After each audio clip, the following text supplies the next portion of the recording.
Welcome to the video arm wrestling fans. East versus West 2. The biggest arm wrestling event in the history of sport is over. Thanks and congratulations to Engin Terzi and all the athletes for pulling out such a great event. Let's start with the results. That was amazing. You should have bought the pay-per-view. If you haven't, I'll tell you the results with all the spoilers here. So, match number 1 was Ramzi versus Vladislav. Nobody knew much about these guys. I predicted Vladyslabs to win just because his name looked cool, and he did win 3-0 really comfortably. Next up was Angela versus Anna Gronlund. So that match I expected Anna Gronlund to win, but Angie Rose, man, she's like 50, 53 years old and really dominating. She defeated her opponent 3-1, and that match in the end looked great. At till that time, it was best match. Like it was only second, third match, but that match was really close and it was war all the rounds above 20, 30 seconds. Great match. Congratulations, Angie. Then it was Jonathan Breda versus Zurab Tavbaridze, left-handed. Zurab offered Jonathan that he could show up at any weight he wants, but Jonathan said that no, he wants to show up at 102 kilos, which is the weight for this match. So he wanted to beat Zurab at his own weight, did not quite work out. Zurab defeated Jonathan 3-0 in that match.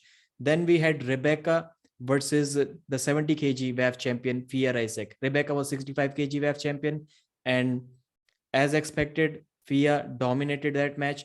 Round 1 outside of straps, Rebecca almost won that first round, but inside the straps, after that, Fia took complete control and defeated Rebecca really easily. I'm just speaking these off my memory. I've the match is written in front of me. Let's see how much I remember after that 4.5 hour live stream. Let's see how that goes. And after that, Ron Bath versus Efe Komek. I was saying constantly that this is the biggest mismatch on this card, from what I think. And Efe is going to defeat Ron Bath 3-0 very comfortably. And that happened in this match. Ron Bath lost to Efe Komek 3-0. All round top rolls. Really easy win for Efe Komek from Turkey. Chan Shaw versus Sandris Sedis.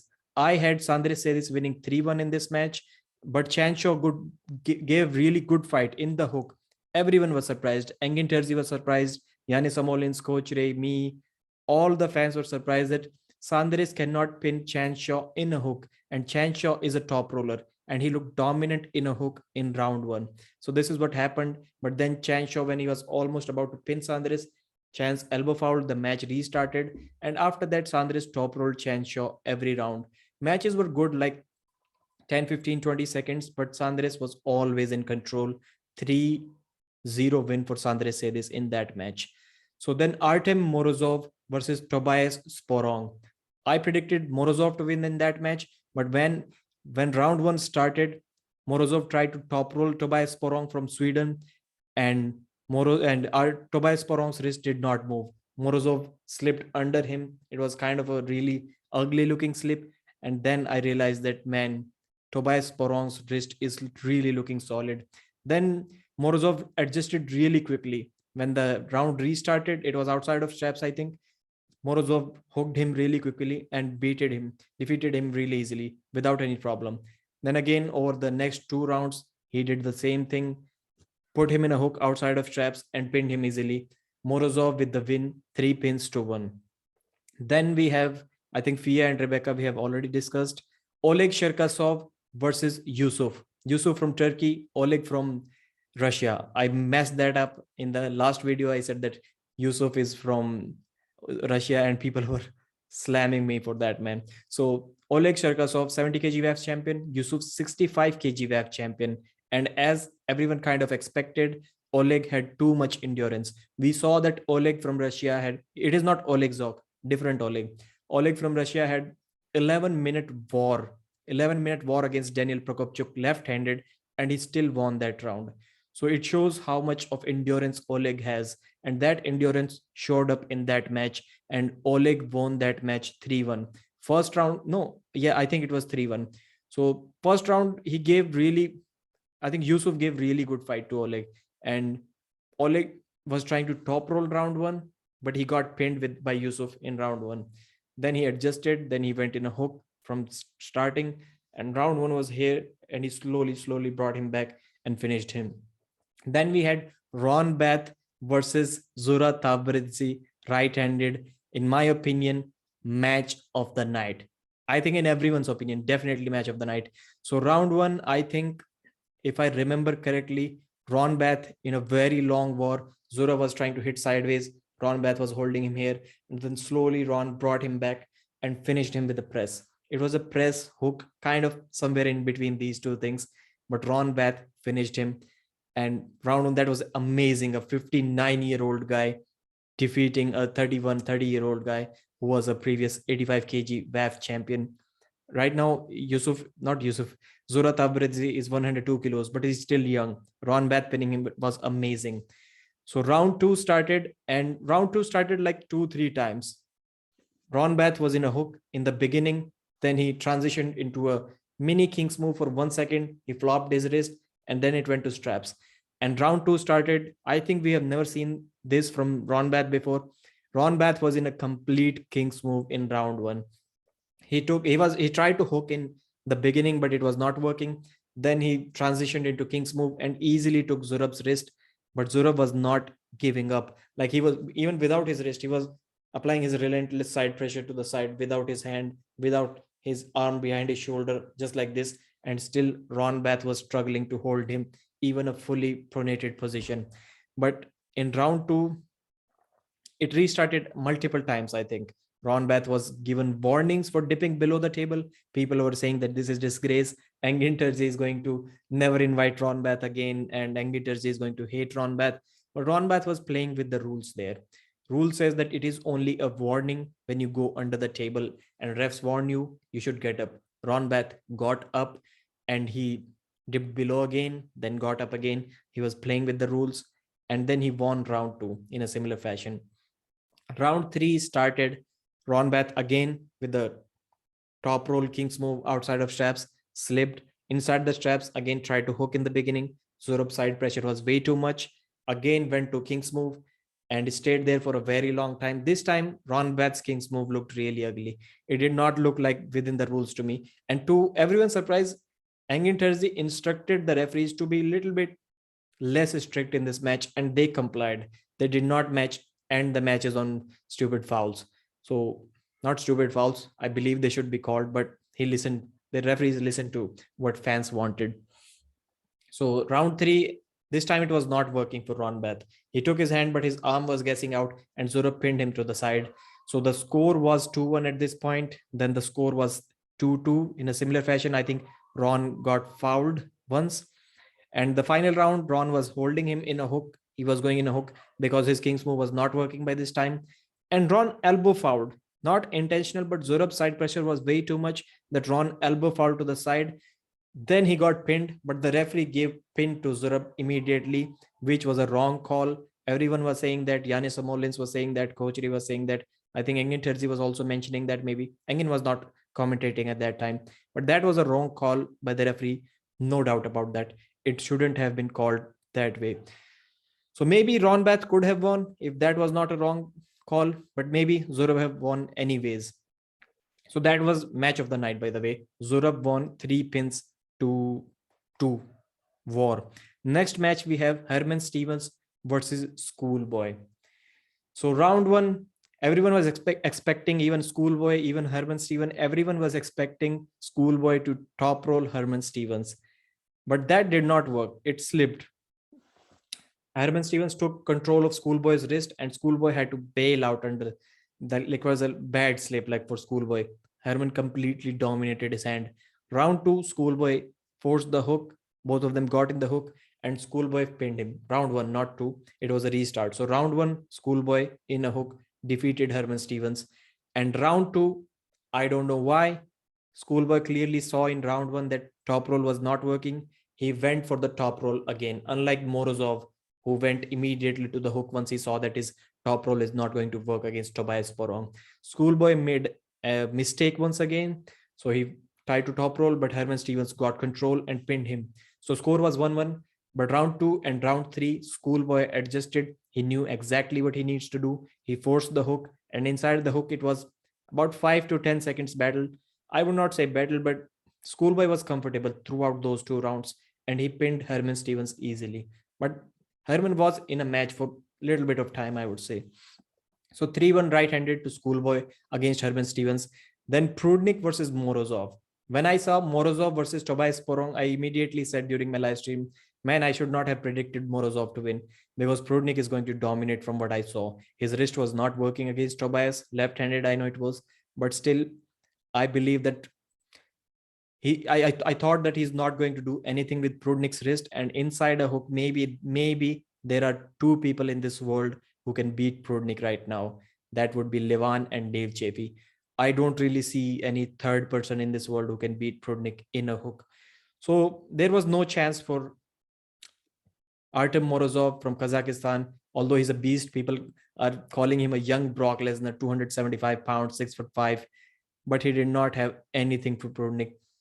The difference in levels showed up at that match. So Prudnik defeated him 2-0. First round, he forced the hook, pinned him easily like a child. It wasn't even there. Round two, he top rolled him, controlled him just like Yanis Samolins with a great post. He was sitting there looking at him. Morozov tried to go sideways, and during that, he hurt something here between his chest and his shoulder. I think he tore something here. Not a major injury, but definitely a minor injury or small tear like that. So the match ended at 2-0. It would have been easy 3-0 for Prudnik anyways, but the match ended at 2-0. Prudnik looked one of the most dominant on this card. Truly a beast. Could have been the second strongest or first strongest guy. It was between him and Ermes Gasparini. So next round we have Todd Hutchings versus Jordan Tsonev. Almost everyone had Todd Hutchings winning this match. So did he win? Yes, he did. Round one, people expected it to be a close war, but it wasn't. To everyone's surprise, it wasn't. Todd just ripped through Jordan Tsonev outside of straps, inside a hook, and it wasn't even close. And Toddzilla shout, typical Toddzilla shout when he gets into a match, when he gets going, it came out, and everyone knew that it was over after that. Round two started again in a hook. Todd Hutchings took about 3, 4, 5 seconds maybe this time, but he pinned him comfortably. Round three again pinned him inside the hook without the straps. Jordan Tsonev, surprisingly, or maybe not surprisingly, at least he tried something different. He knew that in a hook, I would say if there are 10 levels in arm wrestling, Todd Hutchings was level 9, and Jordan was at least 2 levels below Todd. It was level 7, in my opinion. So Jordan tried to, by the way, Jordan is from Bulgaria. Todd Hutchings weighed around 101 kilos and Jordan weighed 102, 3 kilos. Both were similar weight. So Jordan tried to slip in round three. Not slip, top roll. Maybe he was trying to slip, or he was trying to top roll Todd Hutchings. And it clearly did not work. Todd was able to control him and he was looking at him, allowing him to work, maybe even inside, and or maybe even allowing him to stay flat wristed. Still defeated him comfortably without any problem. 3-0 Todd Hutchings. And he did that typical Todd Hutchings head rub after that he does with these young children's. Todd Hutchings says that he's a children beater right now. He's the up and coming arm wrestlers beaten. He's a hired gunslinger who is hired to beat up these.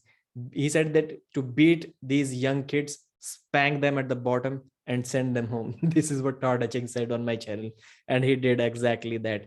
Oleg Zhokh versus Betkili Oniani. Betkili Oniani was around 87 kilos. Oleg Zhokh was around 84, 85 kilos. Not much of weight difference. Betkili was taller, and Oleg Zhokh, we already know, is a beast. I thought Betkili may be able to force Oleg in a hook, but he wasn't. Round one, it was almost flat wristed. Then he took his hand and got him to the pad. Oleg Zhokh took good, I would say, 15, 20, 30 seconds at least to finish that match. He had complete hand control, full pronation, full cupping, but he wasn't able to finish. Betkili was holding him like that, but there was no way that he could get behind his shoulder from that position. Round two, Oleg Zhokh fouled out twice, so the score was 1-1. Again, round three, same position, Oleg in a dominant position. Took about a minute at least to finish him. Betkili was trying to do something. He was trying to push Oleg and get behind his shoulder finally, but he couldn't. And Oleg pinned him. Round three, same, even longer round, maybe 2 minutes this time. I don't know exactly how long it took. So same thing. It looked like this time Betkili may be able to get behind his shoulder with these pushes, but Oleg had too much hand control, and Oleg does not get tired in this position. Although it took him really long time and at least 10 surges, I would say, to finish him. But the score was 3-1. This was the score. And let's see, man, I lost my screen. So I don't really need to have my screen. I think I can remember the next matches. Let's see. I want to record this. I've never recorded any video in one take in my life. This is going to be the first video. So the Oleg match has happened. I think after that was Ermes Gasparini versus Artyom. Yeah, that was the match. Arif Artyom took Ermes Gasparini's wrist in round one when they slipped. It was a dominant hand control by Arif, and Arif was really explosive in that match. So he looked in control, but when the straps were put on, Ermes Gasparini's hand was way too much. He controlled his hand and dominated and pinned him. And the typical Ermes Gasparini roar after that match. Absolutely loved to see that. So this is how round one went, and it is not even live. I cannot even ask you guys whether I'm missing any match or not. So again, same thing inside the straps. Round two, it was an even slip this time. Inside the straps, Ermes Gasparini total hand control, pinned him in like a couple of seconds. Round three, Arif tried to change tactic. He went for the flop press straight away because his top roll was not working, and it is almost impossible to hook Ermes Gasparini. I don't think anyone can do that. So he tried to flop press. Hermes caught him here and pinned him back with just one surge, single surge, and pinned him to the pad. So this is how that match went. Now I'm have Genadi versus Michael and John Brzezinski versus Zoloev. I don't think any other match is missing. So Genadi Kvikvinia versus Monster Michael Todd. I thought Michael is going to win, and what happened in that match? Round one, Genadi almost flash top rolled Michael Todd straight to the pad. I think he did top roll and pinned him to the pad, but it was a false start. So he moved early. This is why he was able to do that. And the match restarted. They slipped evenly this time. It was put in a strap, and Genadi had hand control right from the beginning. Michael Todd was shouting his woo. He was saying all day, baby, something like that. Then Genadi also started shouting. SG Records Roman was saying that he was saying something bad. I don't know what he was saying, but Genadi always looked comfortable. Genadi was talking to him. He was saying that I'm about to show you. I'm guessing that what I'm going to do, because Genadi was always posting videos like how to beat the King's move. He knows how to beat the King's move. So he had to beat the King's move this time. He had to beat it. So did he beat it? Yes. And he pinned him like Denis Siplenko. I don't know why Michael Todd's side pressure, his arm looked so empty, but Genadi was holding him like this and moving him that much without even moving his body, moving him that much. I was totally surprised to see that, because when Devon was arm wrestling him in 2018, Devon had to really apply a lot of pressure to move him even an inch. But Genadi was moving him just like that from this side to this side, at least 10 inches to the side. And Michael Todd does not have any pronation or side pressure right now, even against Genadi. I said before the video that it is not the most difficult thing to take Genadi's wrist in a match if you are elite level arm wrestler, because we saw how easily Ermes Gasparini did that. We saw how easily Alex Cordecha even in 2018 did that. We saw how easily Levan can do that. Even Irakli can do that multiple times in practice. Michael Todd's pronation, I believe, is gone right now. Genadi round one pinned him to the side easily. Round two started. Michael Todd had good control inside the straps this time. Michael Todd took his wrist slightly. He was in this position in his King's move, and Genadi regained his wrist. They both were flat wristed just like that. Both had pronation, but both of them, their wrists were bent back. But then Genadi regained his wrist and got in a dominant position. So even when Michael had slight wrist control, hand control, he lost it to Genadi Kvikvinia, who is not known to have the best hand control in this world. So I think I'm sure that pancakes are not working for Michael right now. Without his pronation, his King's move is not effective. And I don't know how he was asking or trying to ask for a match against Levan. That is out of the books right now. Round two also, Genadi pinned him really easily. It was a long round, don't get me wrong, but Genadi was always talking, always laughing, always shouting at Michael's face, and it wasn't even close. It took him out about 10, 12 surges, I would say, but he was able to beat Michael Todd without a flop press, without a press, without getting behind his shoulder.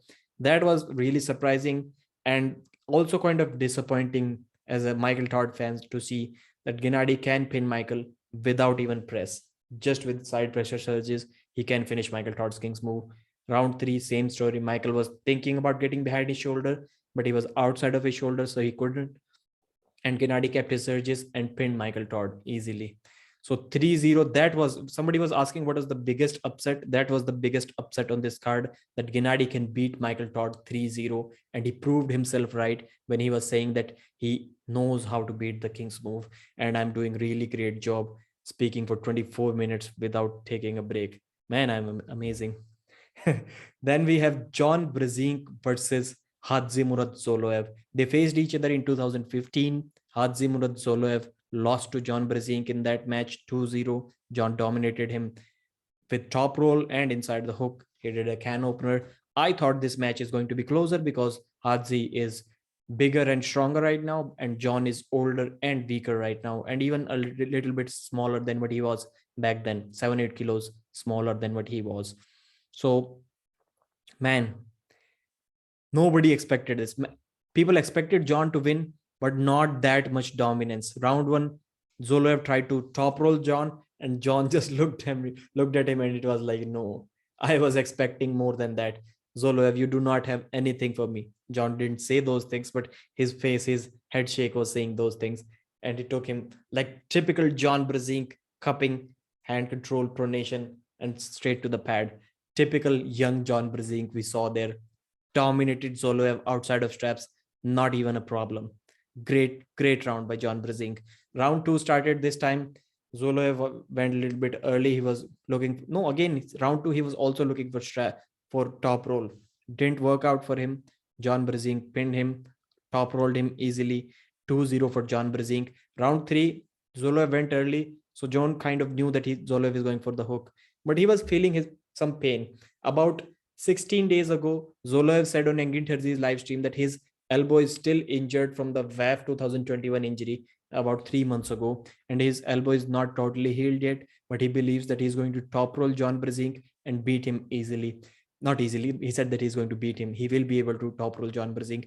Did not happen. Round three, that is why he went for the hook despite of his hurting elbow. The match stopped in the beginning. Zoloev was shaking and John Brzezinski was looking absolutely confident, even in a hook. No problem at all. He tried to pin him to the side, inside hook. I think it was not working. Maybe John was not trying that hard to finish him, but then John did that old style can opener on his arm. John did say that he believes that if the match goes in a hook, he will be able to do a can opener on Zoloev, and he did exactly that in round three. I doubted you, John Brzezinski. You, sir, are a legend, as we all know. Salute to you.